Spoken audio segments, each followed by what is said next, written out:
I can't understand? God sat around here and made all of these different ethnic groups, and then we make it holy to ignore it all. You know, really. You know, to me it's a type of blasphemy. You know, you made all these colors, but well, let's forget about all of this. Identity is based on some degree of what? Similarity. Individual interests are protected by social organization. And on some level, some group, even if they're within the same ethnic group, find some basis for similarity and some basis on which to organize as a group to protect their interests. But what they're trying to tell you is to lose any basis and foundation for connecting with anybody. But that's not the way the real world operates at all. Not at all. And now what do we have going over here? The European system is in disarray. East Germany is soaking up the wealth of West Germany. And so the Russian Empire is collapsing. And what do you see coming out of here? An intense increase in what? Racism in Europe. An increase of racism over the world, ladies and gentlemen, because as the pie shrinks, as the possibilities shrink, people will tend to move in terms of their ethnicity and operate based on their ethnicity. I told people years ago that integration in America could only work in an expanding economy. It's not moral, people holding hands. It's about what? An expanding economy. We got a lot of jobs, we'll let you have a few. We'll bring you up. We don't have any jobs, we're going to cut you out. I told you before, there's no book, ain't no law in the book, civil rights law in the book or in the Constitution is going to make a white man feed your child before he feeds his own. I don't care how many books you got or laws you got or whatever you got. In the end, they're not going to feed your children before they feed their own. Only sick Negroes feed other people's children before they feed their own. Yeah, this is the thing. And so as this shrinks, other groups are going to get a part of this pie. And you're going to have to face the fact then that as you lose these jobs out of industries, and this is a lot of why the violence is going on, Detroit being completely de-industrialized almost, you see, and as these opportunities shrink, what other groups do is bump down. You see, they bump other groups out and begin to do what? Take their place to maintain their survival. You're going to say, well, I'll just be nice and kind and die and starve out here or rob and kill. Or what? I've got to what? Get control of the assets, what? That I have what? Left. You see? And you have to tell the others, no personal feelings. You know, I have anything against you, but I got to feed my children. I got to clothe my children. I got to take care of them. But you don't have anything against that, do you? That's what you told me you were doing in the neighborhood, right? That you were only taking care of your kids, right? What does this mean then in the long run, ladies and gentlemen? That we as African people, given the deep restructuring that is going on in the world, are going to have to find another economic way out. We are going to have to create jobs. We're going to have to create an economic system. We're going to have to employ ourselves and create means of taking care of our people. That means then that we are going to first have to capture our economic infrastructure from other groups. Number one, because you must accumulate capital. And you must withdraw as much as possible of your capital from others in order to use it for yourself. And this goes on with groups all the time. Reagan did it. Why do you think the poor got poorer and the rich got richer? They ran a game called supply side economics, which meant that if you give the people who have money more money, they will take the money and invest it and build factories and hire the people who don't. But we would put in a trick. Well, that's the supply side, you see. In other words, give it to people who got it, and they will invest it and create more. But it didn't work out that way, did it? So the laws were changed and the system was restructured. This is what you call cutting. When jobs are cut or when programs are cut, this isn't just a cutting. This means money is being what? Transferred. It is being moved from one group or one set into the hands of other set. So this is what you call capital accumulation. The money that was once going to the poor and so forth now is redistributed it to the wealthy. Now the wealthy in their gracious manner were supposed to invest it and create jobs, but that wasn't what happened. They played shell games with each other and created paper wealth and so forth, and then sold the companies off and shipped the stuff out and became international citizens and left us in the lurch. Even the whites are in the lurch. Everybody's in the lurch here, see? Now the black community then must accumulate capital so that it can invest in its own infrastructure, which means then it must redistribute its money and its wealth. It must take the money back and reduce the flow of money outward to other groups, accumulate it in itself, and invest it in itself so that it can create abundance for itself. The black community now must not lament being in the diaspora, but really see the diaspora as your most powerful economic instrument.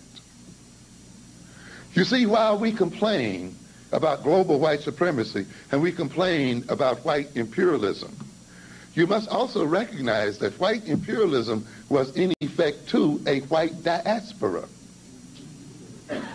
Am I getting through? In other words, it also spread white folk where? Around the world. It wasn't just a colonizing of African people. You had colonizers. And the colonizers came to what? Live in all major areas and cities and places around the world. Using their ethnicity, they created lines of what? Communications all around the world. They built what? Commercial what? Networks all around the world, huh? They traded with each other, what? All around the world. You understand what I'm saying? So they scattered around the world, but in maintaining their ethnic identity and interests, they were able to create a global economic, political, and military system. Am I getting through to you? I know I'm keeping you a little late, but I just want to talk to you a little bit. Now then, and this is happening to the Japanese, and this is happening to Koreans and others. As they move into a global market, they disperse what? Globally. And they maintain, and they have their what? Center cities, central banking areas, and all of these means by which they maintain a global system, you see. Now, African Americans, you have great possibilities here, you see. We are spread from one end of America to the other. We're in all of these major cities. We already have national networks set up right now in the names of churches and organizations. And again, looking at the Nation of Islam and other groups. And so you have already national what? Administrative networks. But you see, when you think of, until you think of nation, you can't use them, see? But when you begin to recognize, you should look then at the possibility of developing trade networks across this country, of developing and setting up a distribution system across this country. We should make all of these supermarkets and others make room on their shelves for black manufactured products. Because now once you got a distribution network set up, and you have markets all across the country, you have a basis for manufacturing, you see, and distribution in the country.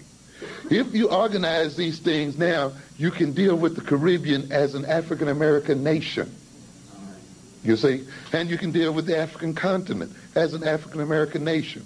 With your accumulated wealth and power and economic organization, you can now begin to have a major impact on U.S. foreign policy and transform that policy in a way that it stimulates the economic development of African nations. You can make African nations now receive favored nation treatment. You see, lower tariffs against African manufactured products. Create a market for the sale of African manufactured products within this country, you see. See, people will tell you that it's because the Japanese were so industrious, or because they had such great family values, or because they were Confucians, and all of this is the reason why now they're an economic power in the world. Well, if that's the case, why weren't they an economic power 2,000 years ago? It takes more than that. Why did they only become an economic power basically after World War II? Because of the nature of what? The relationship that this country had with them.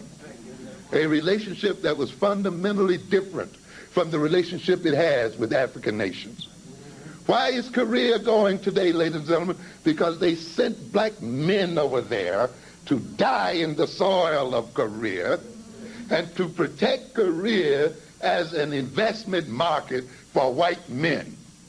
And black men and women over there today still protecting South Korea as a market for investment for white men and white people.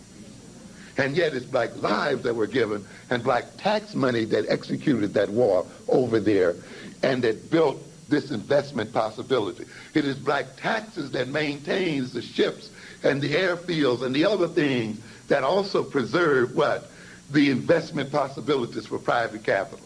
And so you have public capital being spent in the interest of private wealth. And then they try to tell you in America that you have no right to ask for anything from the U.S. government. You understand? And yet this government took its industrial genius, its organization and so forth, and taught the Koreans industrial organization and development. Japan's highest economic award, an industrial award, is named after an American, the Walter Deming Prize, a very prestigious prize. Why? Because it was Walter Deming who basically taught the Japanese industrial organization and production. Do you understand what I'm saying? In other words, it was the relationship of the United States government and the type of relationship that this government had with Japan, opening its markets, lending its money, rebuilding its infrastructure, protecting it against the incursion of Russians and other people, providing a nuclear umbrella and all of this for the Japanese. And then they're going to tell you that they're ahead because they have family values. You're out of your mind. And then they're going to make, and by implication, try to tell you that the Africans don't, that the Africans are lazy, that the Africans are miseducated, that the Africans are this, and the Africans are that. Come on, don't believe that mess. It is a result of the fact of U.S. policy, which means then that the African American, which I believe is the central principle to the advancement of African people the world over, must organize economically so that we can organize politically, open these markets up to African manufacturers the world over, so that the Africans in the diaspora in Africa, in the Caribbean, and other places can have places and markets for the selling of their products. Am I making myself clear? Yes. Now we even have large numbers of Africans in Europe, you see.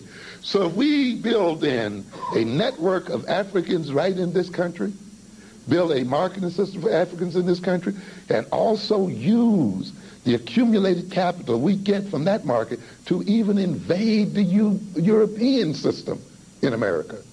We don't have to recreate the wheel. Let's buy them out. You see, let's control them. Let's use our consumer power to bring them under control as people and have them operate in our interests as people, you see. And when we do that, then we can build a Pan-African universe.